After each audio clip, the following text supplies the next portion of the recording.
If your Snapchat is slowing down, acting buggy, or taking up too much storage, clearing the cache can help.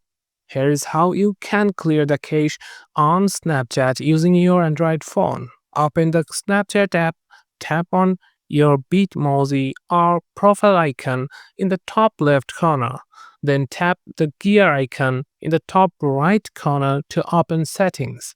Scroll down until you find the Clear Cache option under the Account Actions section.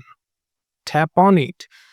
Snapchat will now show you a prompt saying clearing the cache will delete temporary files but will not delete memories, chats, or saved data. Tap Continue to confirm. The app will process for a few seconds, then the cache will be cleared. This helps free up space and can fix small issues. You can also clear the cache from your phone settings.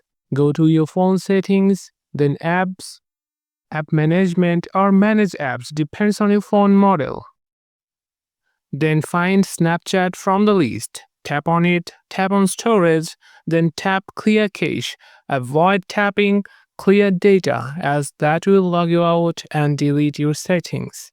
Clearing your Snapchat cache regularly is a good way to keep the app running smoothly without losing any personal content.